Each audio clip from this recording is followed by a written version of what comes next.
Greetings to all my fictitious horror lovers. My name is Phoenix. I'm gonna go tap back into my roots.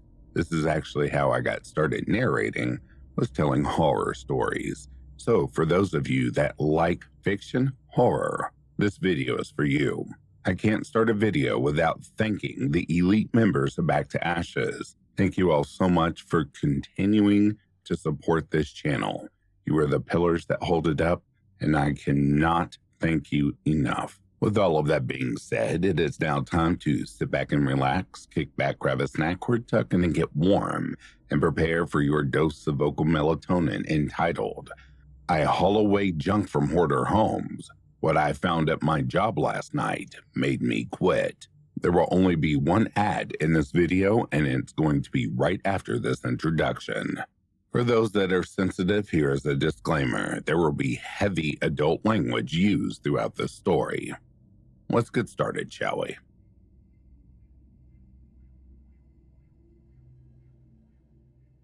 For most of my years, I've been dragged around by the twin steeds of addiction and crime, without a thought beyond my next fix. Then, I was arrested. That was the wake-up call I needed. Once I was inside, I had to deal with my addiction with both therapy and forced sobriety. It wasn't easy. During my lowest point, vomiting into a prison toilet, I found something I thought I had lost. Hope. I came out the other side of my stint healthier and ready to take my life in a new direction. Prison had been the tough love I needed. I was ready for the free world again. I soon discovered the free world wasn't for me. Part of my release agreement was that I needed to find steady employment. I thought that sounded simple enough, but I had no idea how cruel the world could be to anyone who colored outside life's lines. Despite being capable, willing, and reformed, no one wanted to hire me. My parole officer told me not to stress because he knew a few people who might be able to help me. He saw that I was trying and made a few phone calls. He hooked me up with Pete, a good dude who owned a junk removal company named Moving Buddies. Been out long? He asked me when I sat with him. About a month. How'd the family take it? Don't have one to lean on anymore, I said. Part of the reason I ended up where I ended up, you know. I understand, Pete said. We all deal with grief in our own way. Most of those ways don't end up in jail time, I said. No, they do not, but it brought you back from the dead and to my doorstep. I'd say that's a win-win. Less than 2 days later, Pete hired me, and I was ready to go. Despite the name, Moving Buddies was not a moving company in the traditional sense. It was a junk removal company that specialized in cleaning up, evictions, and hoarder homes. It was long, back-breaking work, but it kept me busy. I welcomed the distraction. I wasn't even the only former con on the team. My partner and driver, Devin Baker, or D as he'd like to be called, had also done time in his past. We chatted about it the first day, and it bonded us. Like me, he had gone in for armed robbery, but he had received more time. Like me, he struggled once he got out. He took this job out of desperation, too, but he said it saved his life. I mean, don't get me wrong, it sucks, he said as we drove to our new job. But it's better than fucking jail, you know? Plus, Pete's not a bad guy. Tight as a dolphin's asshole with money, but he gets the life. He'll cut you some slack. I was starting to think people like that don't exist. Nobody loves ex-cons, he said. Wait until you start up with the dating apps. You're gonna really feel the hate then. I laughed. Who'd hate a cuddled teddy bear like you, D? He laughed.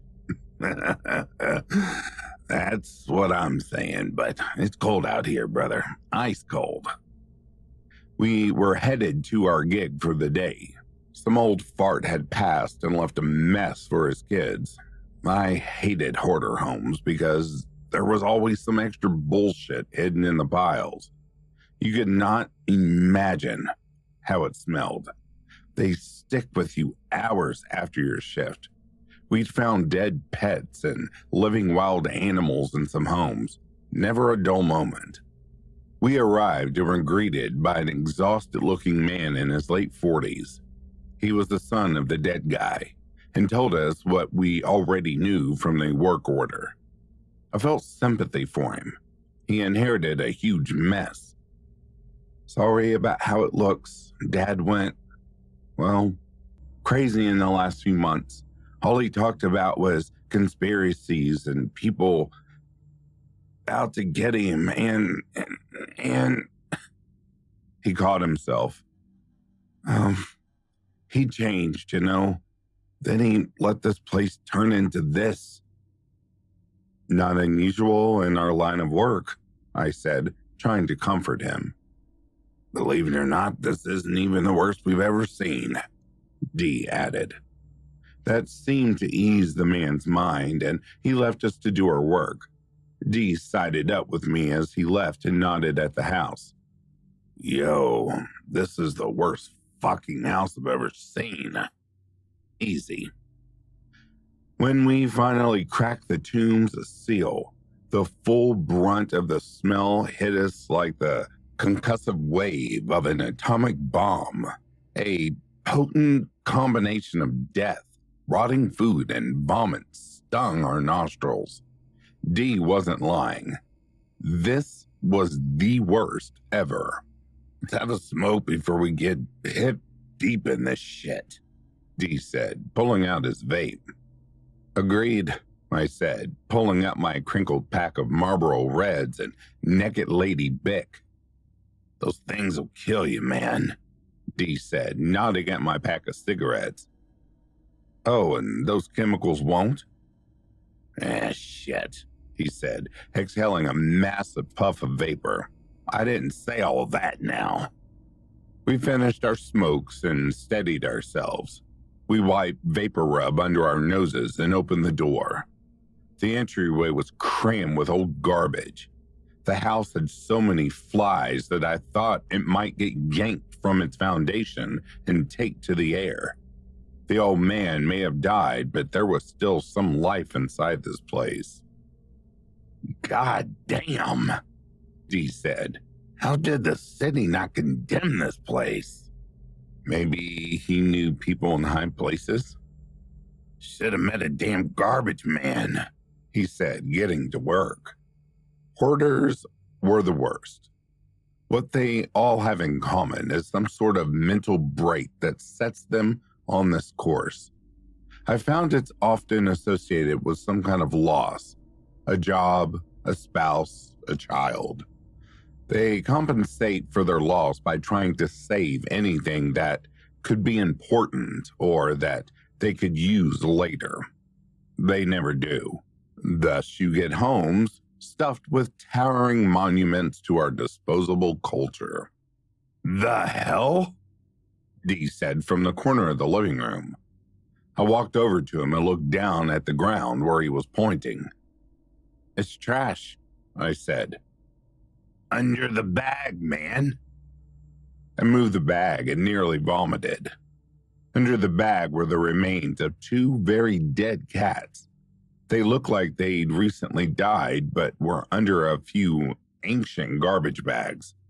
I saw a wrapper for a McDLT in one bag, and they stopped selling those in the 1990s. You didn't know those were cats? I know they're cats. Look at their backs. I did. And that's when I saw what looked like a bite mark on the remains. Something with razor-sharp teeth had chomped some of the spines away. You'd miss it if you quickly glanced at the remains, but when you looked at them, you could clearly see the bite marks. What the hell did that? I asked. It looks like a lion bite, bro, Dee said, shaken up. If we find a lion in here, I'm gone, I joked. It may not be hungry, though, considering he seemed to have recently had a snack. Shit's not funny, Dee said. I have 2 cats, Scooby and Shaggy. Oh, my bad, I said. Did this old man put them here? Dee asked. Because this is some old-ass garbage, and those are recently dead. Maybe whatever ate them dragged them here. Want me to remove them? I asked, but didn't wait for his response. As I went to back up the cats, we heard something skitter on the floor behind us. We both turned around, and a few trash bags rolled off a pile and spilled on the floor. If there is actually a fucking lion in here, I swear to God, I whispered.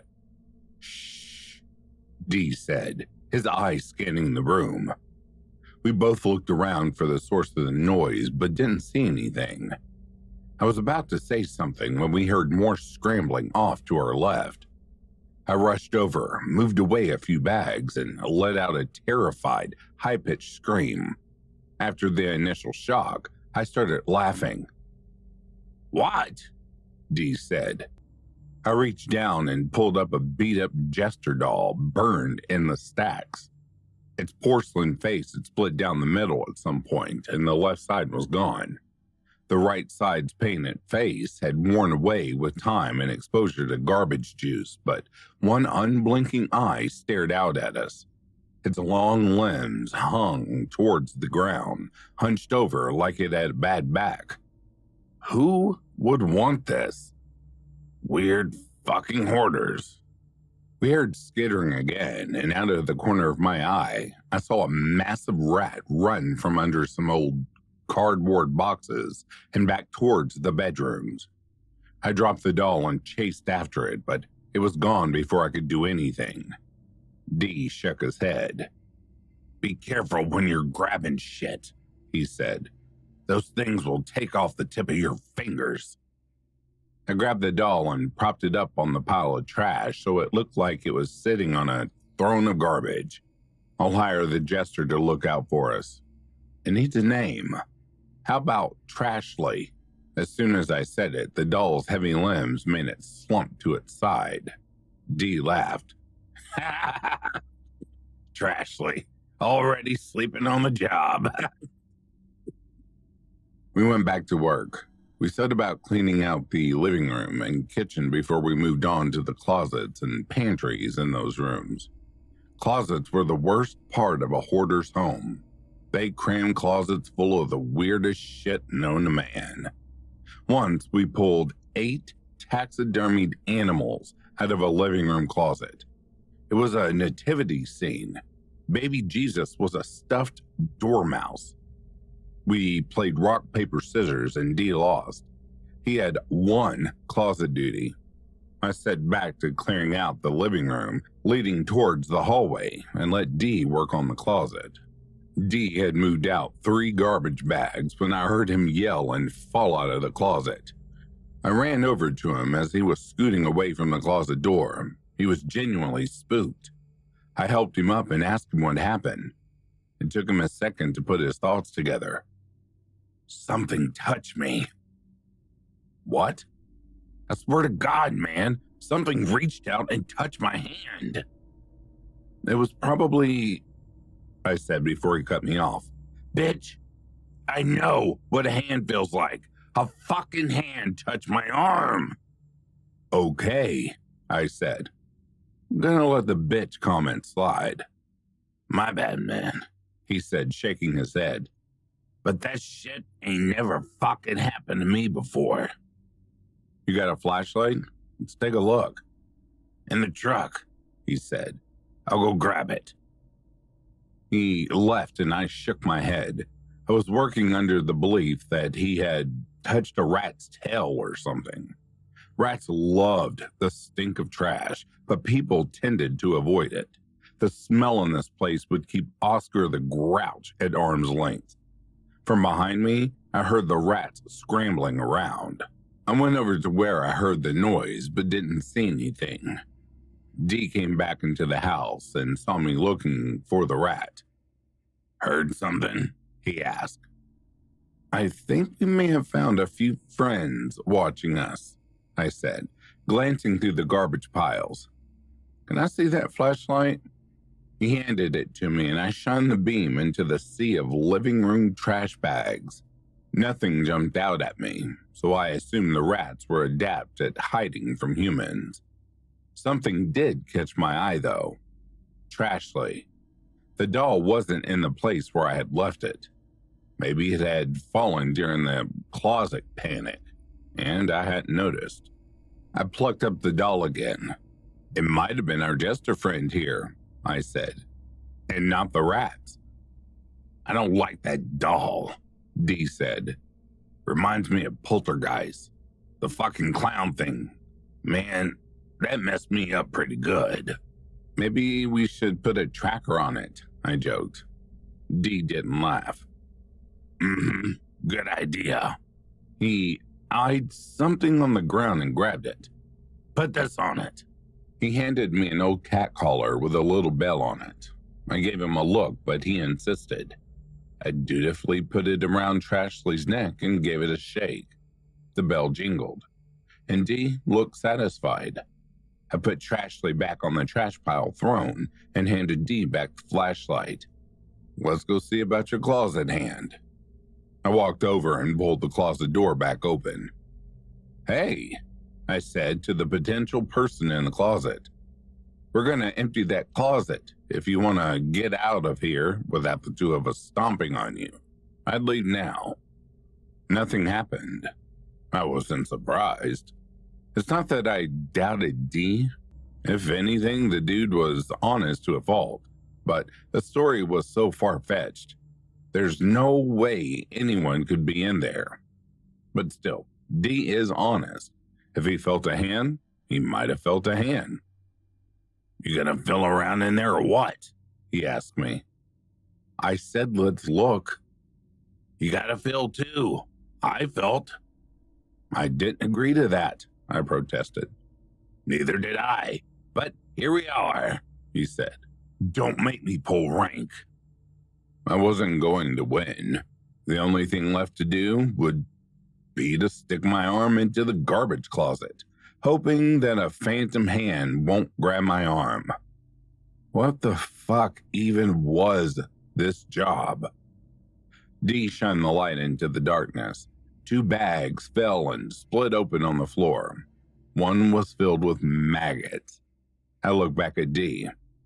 If I'm sticking my hand in there, you're picking up the creepy crawlies. Fine, he said. Now, come on, man. Let's do this. I sighed and reached into the closet. It was packed with smelly garbage bags, and the old owner had also heaped in a bunch of raggedy blankets to fill the gaps between the bags. I slid my arm in a tar black opening and felt around in the darkness. How long do I need to feel around for a hand? Bro, just do me a solid, huh? I need to know I'm not crazy. I pushed my arm deeper into the hole and felt around the trash bags. I half expected Dee to laugh and tell me this was some elaborate prank he was pulling. But when I glanced back at him, he intently watched me. There was real fear in his eyes, a thing I didn't think I'd ever see out of him. I don't think... My hand brushed against something, long and pointy, like a finger. My eyes bugged open because Dee ran closer with the flashlight. You feel it, don't you? I did feel it. It was a hand. I reached around, found the wrist, and pulled as hard as possible. All the bags around me started to roll, and before I knew it, my force sent me falling back on my ass. The rank garbage rained all over me, but I still held on to that arm. I pushed the bags off myself, maggots landing on my face and hair, and stood up. Dee dropped the flashlight and was doubled over with laughter. I looked down at my hand and saw why. I was holding an arm, but it didn't belong to a man or some creature. It was a mannequin arm. I threw it down with disgust and shook all the creepy crawlies off me. D had dropped to the floor, barely able to breathe. I was hot. This job was bad enough, and now this. Did you fucking know it was a mannequin arm? I swear I didn't, man. But that shit is funny as fuck. D had that kind of laugh that can bring anyone around to join him. Not long after, I fell under the spell of his piped piper chuckles. I threw the arm at him and he caught it. He helped me off the ground and apologized between the laughs. He patted my back with the arm and started cracking up again. I hurled the arm across the room. That's when we heard Trashley's bell ringing. We looked to where I had left the jester, but it wasn't there anymore. Dee and I locked eyes. We both wanted to speak, but found our ability to do so gone, as if we had violated an agreement with Ursula, the sea witch. We heard the little bell jingling again, this time coming from one of the back rooms. How? Was all Dee could push out. Rats, I said. Has to be. Why are the rats taking the doll? Boom! The closet door behind us slammed shut. We both jumped, and when Dee's feet hit the ground, he sprinted out the front door. I wanted to join him, but I caught a shadow moving along the wall leading to the kitchen and turned to it. In my peripheral vision, it looked like something with long limbs skulking into the kitchen. The bell started ringing again. It was still in the bedrooms. Hello? I called out. Nobody answered. I took a step toward the crowded hallway that led to the back bedrooms. Is anyone there? This time, there was the sound of something moving in the kitchen. Unlike the quick skittering we had heard previously, this was someone moving slowly and deliberately. Someone trying not to make any noise. They were either trying to hide from me or stalk me. Neither idea sparked joy.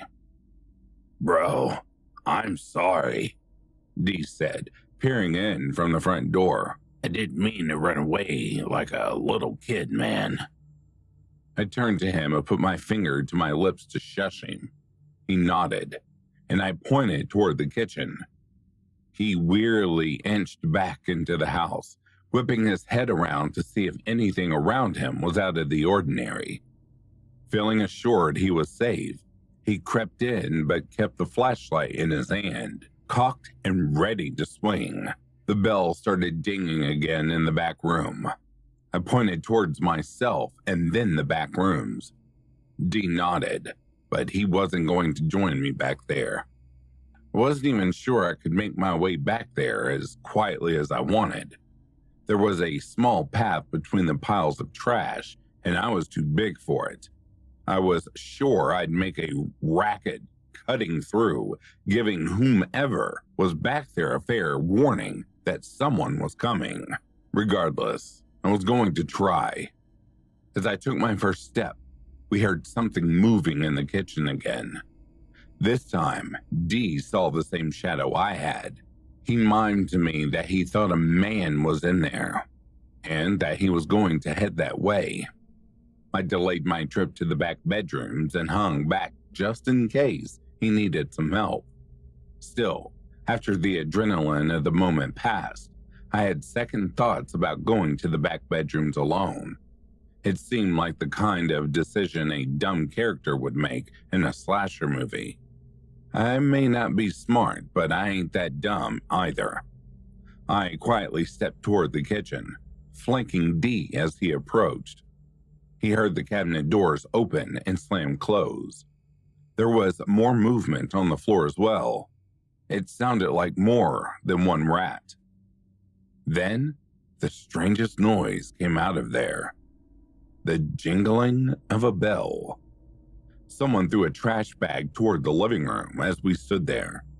It landed with a wet splat and spilled the rotten innards across the floor. The food in the bag was so old it had melted into a putrid black ooze. It sprayed onto Dee's pants. "You about to get fucked up," Dee yelled. He rushed into the kitchen, flashlight held high, ready to crown the bag tosser. I ran behind him, believing a show of force might deter whoever was in there. But when we entered the room, there wasn't a person in there. We saw 2 rats running along the counters, but no lanky-limbed person. The rats squealed, dove into a trash pile, and disappeared from our view. Dee looked over at me and shook his head. "There was someone in here, man. Those damn rats didn't throw that bag." "Can I help you, gentlemen?" came a voice from the front door. Dee and I turned to see a nicely dressed middle-aged white man standing there. His fake but friendly smile was plastered on his face and didn't present any immediate danger. With this job, you always get looky-loos who want to see how demented their neighbor had been, but they rarely walk into the house considering everything that had happened up to this point. The Pope could show up and we'd be leery. "You can't be in here, man," Dee said. "I'm always here," the man said. "Well, then your streak ends today," Dee said, keeping calm. "This is a job site now and isn't safe for the general public." The man started laughing. "I'm not the general public." "Did you know the man that lived here?" I asked. "In a sense, I watched him for years," the stranger said. "He made many poor decisions. Strange person." "Well, he's not even a person anymore," Dee said, his tone shifting. "He's passed on and left us this mess to clean up. Since we're in control of the site, we can ask you to leave. If you get hurt, we can get sued. If we get sued, I get fired. I get fired, my landlord kicks me out of my place, and I have to live in my car. Since I'm not trying to live out of my beater, you have to go, sir." "You live off Baltimore Avenue, right?" Dee's face dropped. He did live near there. But how did this guy know that? Dee squared up and took a more aggressive posture. "Who are you?" Dee asked. "You work with Pete?" "I know Pete," he said, "but he's never met me." "What the hell does that mean?" "Yeah," I said. "You're speaking in riddles. Just tell us who you are and what you want." Before the man could speak, we heard Trashley's bell ringing again. This time, it was coming from inside the kitchen despite my having heard it in the back bedroom just minutes earlier. How did it get in the kitchen? Dee and I turned back and saw a rat run across the floor with a cat collar around its neck. "Was that the collar on Trashley?" I asked. "Yeah," Dee said. We heard the jingling as the rat dove into the sea of trash bags and disappeared from sight. Then it went quiet again. "Where's the doll?" I asked. We returned to where the stranger had been standing, but he was gone. I glanced back toward the front door and saw it swinging on its hinges. I looked at Dee and shrugged. As weird as that dude was, he was gone now. Who the fuck was that? "How did he know where I lived?" Dee said. "What the hell is going on, man?" There was more jingling in the kitchen again. We turned away from the open front door and back to the noise. Dee and I entered the garbage-stuffed room and scanned for the bell's location. It rang a few more times, but stopped as suddenly as it started. I elbowed Dee in the ribs and nodded at the kitchen window. It was mostly covered with old shoe boxes and a ratty old curtain, but you could see shadows moving outside. We saw the stranger pass by the window, heading towards the back door. We waited a beat, and then the door handle started shaking like he was trying to get in. The door must have been locked because he didn't open it. D was beginning to get frustrated and yelled out, "Hey man, you gotta get the fuck out now, okay?" The man stopped, but didn't walk away. You could still see him outside the curtain. D, thoroughly annoyed at this point, marched through the trash and ripped open the curtain on the back door. Instead of seeing the man standing there, though, we saw nothing but the waist-high grass in the backyard. "What the?" D mumbled and let go of the curtain. You could see the stranger's outline again when it swung back into place. I audibly gasped, and D grabbed the curtain and yanked it away again. Again, there was nothing but grass waving in the breeze. How?" I said. Before D could respond, one of the cabinet doors swung open and trashily spilled out. The doll landed with a thud on the counter. We watched the lifeless rag doll as it lay on the ugly formica and waited for it to move again. As if it read our thoughts, the doll's left arm fell and dangled off the edge. That was enough to drive us both out of the kitchen.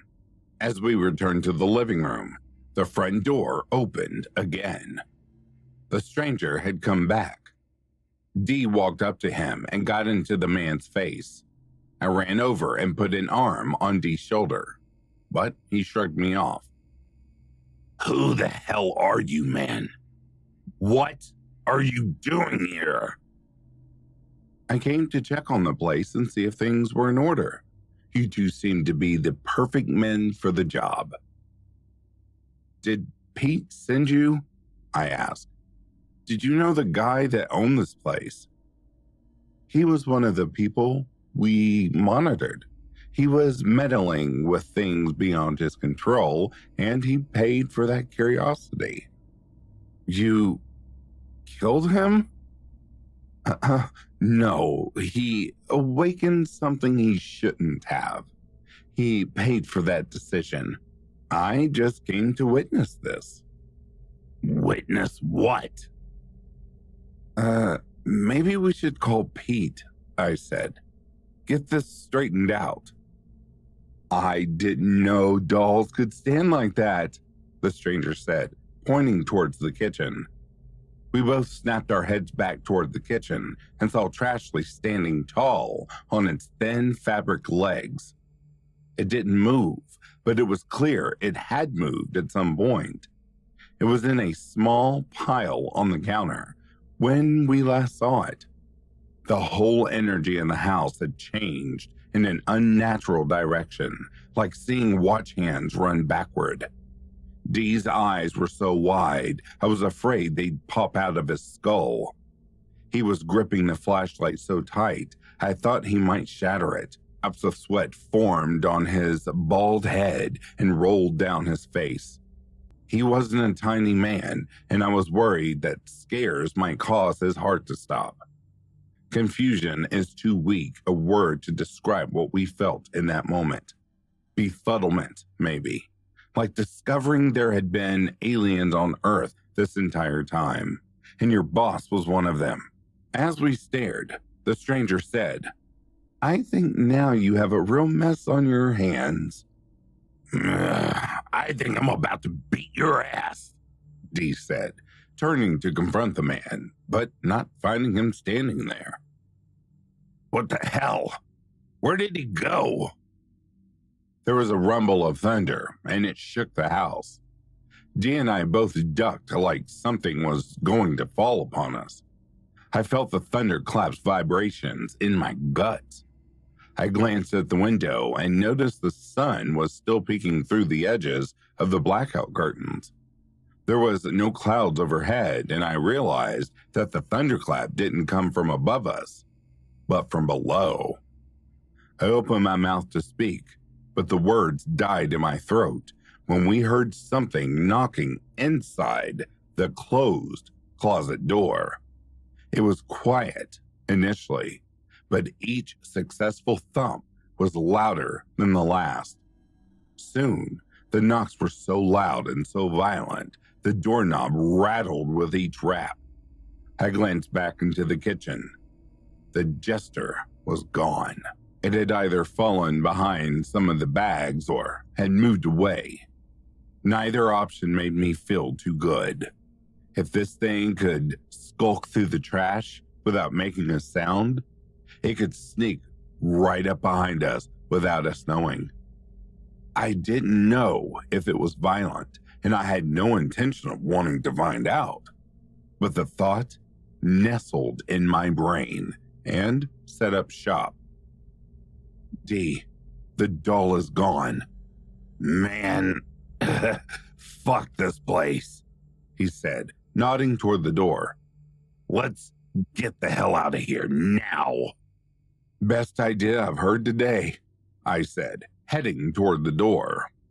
D got there first, and when he grabbed the handle, he let out a painful yelp.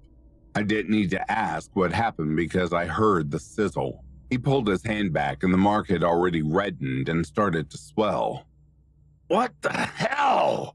He said, blowing on his hand as if his breath would cure it. The knocking in the closet started up again. It was loud from the jump, but the noise that bothered me was hearing the doorknob turn and the closet door squeak open. I ran out of the vestibule and back into the living room to discover the jester hanging from the handle. Its half face was turned up into a crooked smile. D? I said, my voice trailing. He walked over to me, and when he saw Trashley hanging from the door, all the blood ran from his face. Hello? I offered to open the door. Nothing but silence was coming from the closet. I was happy for the silence, loved every sweet second of it. Maybe it meant that all this hoodoo voodoo shit was over, and we could get back to normal. It wasn't over. The closet door flew open, sending the jester doll flying into the kitchen and out of sight. We heard something breathing inside the darkness of the closet. Across the living room, there was a movement in the trash piles. I looked over to see the mannequin, hand flying through the air and back into the closet. We gotta go, I said. D slapped at the front door handle again, which was not hot. He shook his head. I can't go this way. We burst back into the living room and heard more rumbling from the closet. Keeping a wide berth, we stayed away from that closet and eyed the back door in the kitchen. Before we could step into that direction, there was another bone-shaking thunderclap. This time, though, all the piles of trash from the back bedrooms flooded into the living room and created a wall of garbage blocking access to the back of the house. There was a growl from the closet, and we both looked over and saw that mannequin's hand reach out and grip the door frame. Whatever was in there had attached the arm to its body and was pulling into the living room. That was our signal to get the hell out. We turned to run, and all the kitchen trash rushed forward. Like the back room trash, the bags formed a wall, trapping us inside the living room. There was another growl from the closet, and a second arm reached out and grabbed the door frame. This arm looked organic, but not well. The flesh was gray and ripped. You could see the muscles and bones as the arm flexed on the door. Fuck this, D said. He ran at the wall of trash blocking the kitchen and threw his whole massive frame into it. Like the Kool-Aid man, he burst through and landed with a thud on the filthy floor. His plan worked, and even though he was covered in foul-smelling shit juice and in a living nightmare, he turned back to me with a smile so wide you would have thought he'd just won the Powerball. The smile quickly faded. From the top of the refrigerator, Trashly uncoiled like a spring and launched itself at Dee with an old rusty knife in its tiny hands. It landed with a chaotic thud but quickly scrambled to its feet and sunk the blade into Dee's calves. Dee screamed, but the doll just kept slashing at his legs. Blood was pouring out of a dozen wounds and mixing in with the rotten garbage on the floor. Dee tried grabbing the jester, but it quickly jabbed the knife forward and clean through Dee's hands. It tried pulling the blade out, but it was stuck on the gristle and tendons. I leaped through the wall and landed on the slick floor like Bambi stepping on ice. Unlike the deer, though, I kept my balance. Dee screamed at me to help him. I took one good step and booted Trashly in the face, sending it violently flying across the room. It landed against the stove like the rag doll it was, and I heard its porcelain face crack even further. I reached down and pulled Dee up. He screamed in pain, and blood was gushing from his wounds, but he knew enough to get to stepping. There was a roar from the closet, and I peeked over my shoulder long enough to see a set of bullhorns trying to wedge through the narrow closet door. "We gotta move," I said, shouldering Dee's weight under my arm. He was struggling to walk, and the pain was exquisite. But, to his credit, he was not letting the oozing wounds slow him down. I'm convinced he would have just ripped that leg off at the knee and hobbled out the door if he could. We got to the back door and I slapped at the handle. Like the front door, it was hot as hell. I looked around for anything to cover my hand and spied an old rag in a nearby trash bag. With my free hand, I ripped it open and grabbed the rag. It was wet and smelt like death, but I didn't care. I touched the rag to the handle. It sizzled, and I could still feel the intense heat on my skin, but it worked well enough to try to open the door. The handle wouldn't budge. I dropped the rag and tried to boot the door open, but all that did was send pain up my leg and back. I swore, but it was drowned out by the crashing coming from the living room. I glanced back and saw the closet door frame being ripped from the walls. "Look out!" Dee yelled. I turned in time to see Trashly leaping through the air with a fork in their hands. It landed on my leg and sunk the fork's tines into the back of my knee. I screamed in pain and lost my footing, sending both Dee and I to the ground. I had collapsed onto the doll and could feel it jabbing my shoulders with the fork. I sat up and the jester leapt for my face. Dee, without hesitation, plucked the doll out of the air like he was snagging a line drive. In one fluid motion, he turned and hurled it against the stove again. I scrambled to my feet, my knee burning, and tried to bash the door open. I hit it 3 times as hard as my body could handle, and all I did was damage to my shoulder. I went to slam into it the 4th time when I felt Dee's hand grab my waist of my pants and yank me down. I landed hard on top of him, but he didn't mind.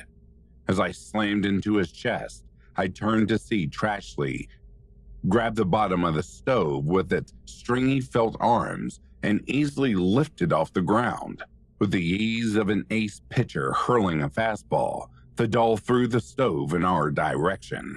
My old duck-and-cover drills came into practice, and I covered my neck and head as the stove flew over our bodies.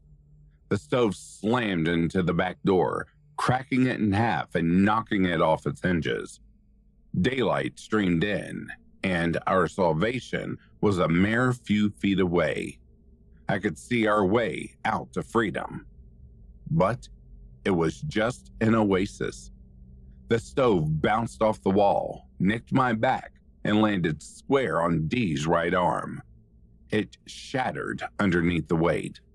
He let out a scream like a wounded wild animal.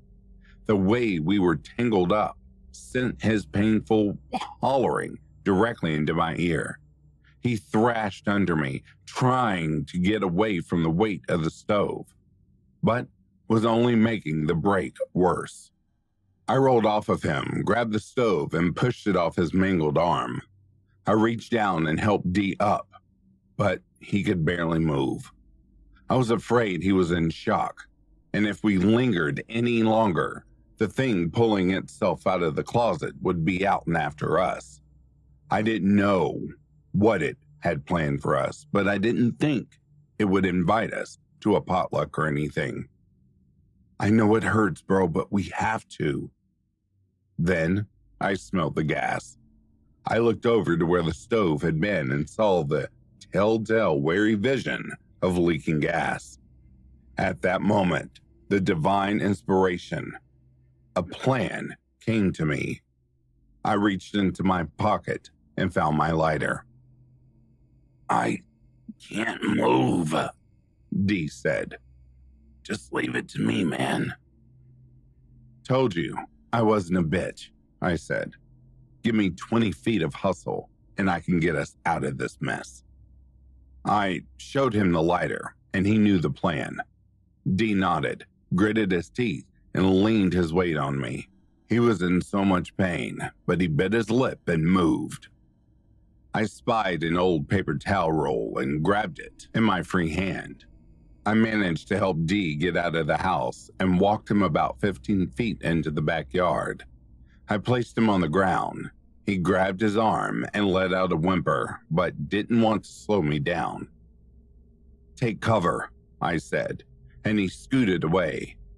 I headed back to the house, but he called my name.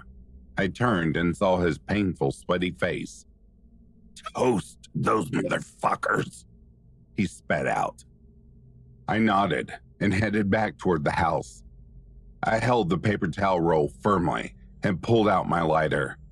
I didn't know how fast the gas would ignite, but I knew I wouldn't be able to dawdle. I also realized this might be the last thing I ever did, but I was okay with that decision. It was worth it if I could send those two things back to hell. When I got to the door, the smell of gas was strong. This house was an accelerant, and everything would light up like a city's 4th of July celebration.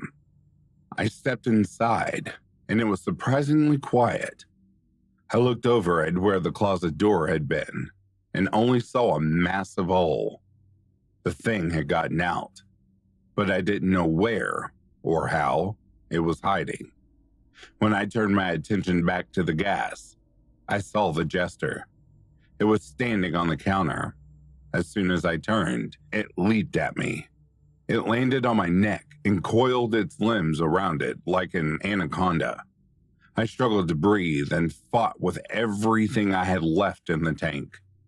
The jester's hands, previously soft and cotton-filled, were now tipped with razor-sharp claws. It raked those Kruger-esque daggers across my face. Blood gushed from my wounds and dripped into my eyes, blurring my vision. I screamed and pulled as hard as I could, but this little monster was Velcroed to my body.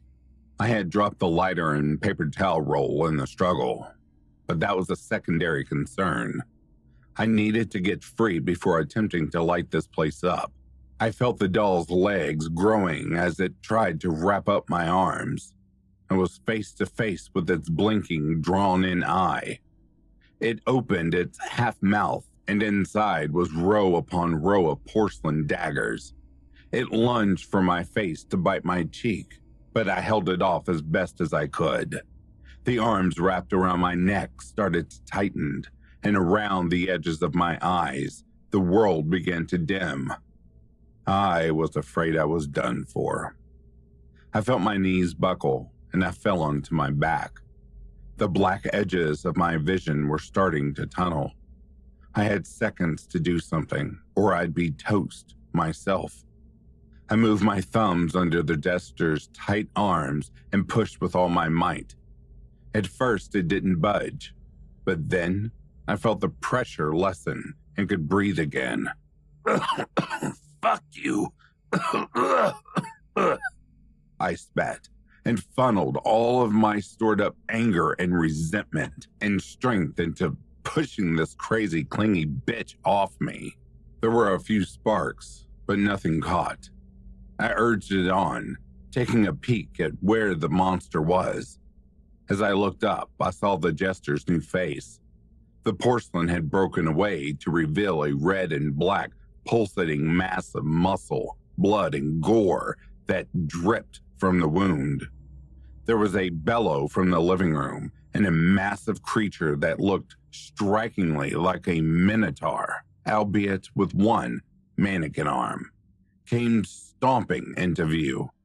It must have sensed my presence because it roared again and charged at the wall. The wall shuddered and cracked, but held for the time being. I knew it would come down easy the next time it ran at the wall. I was running out of time.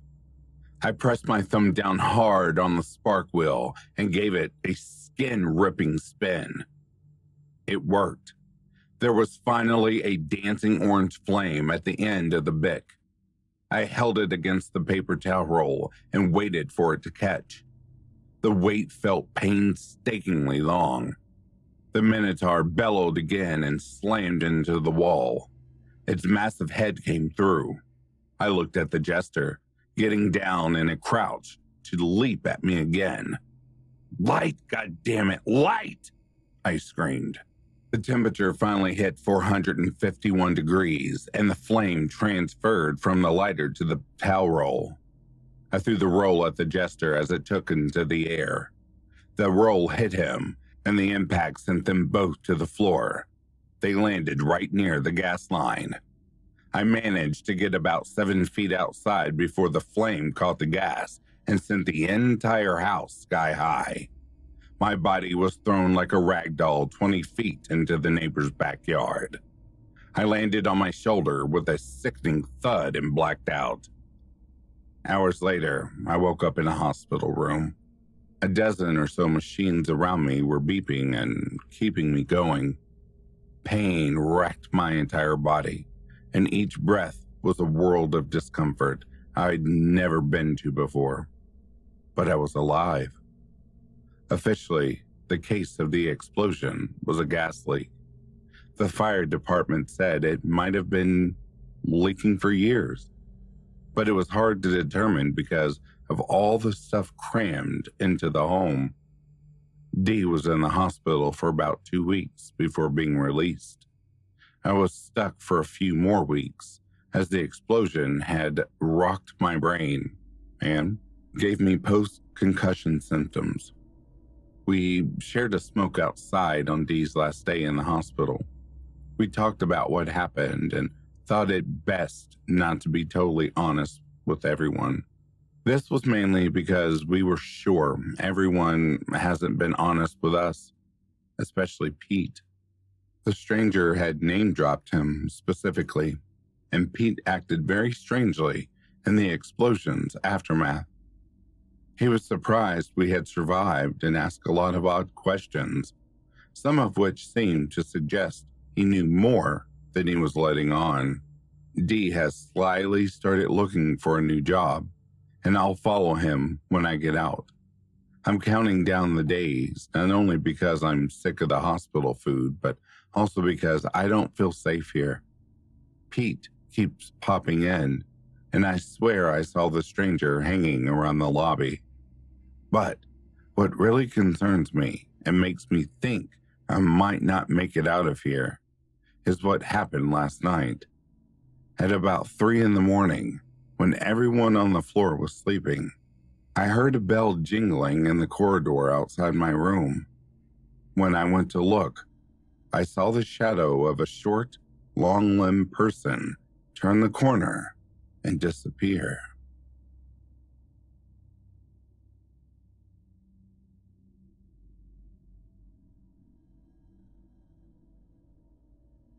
And that wraps up this amazing fictional piece.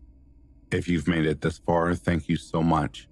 I had to tap back into my fictional horror roots, and I hope you've enjoyed it. I would like to acknowledge the rest of the members of BackToAshes and the first-time listeners. Thank you all for your continued support. I deeply appreciate it. for without you, I wouldn't have a voice and there would not be a Back to Ashes. In the meantime, please take care of yourselves. I'll be bringing Volume 2 to you all soon. Have yourselves a good morning, a good afternoon, or a good evening. Peace, love, and light to you all.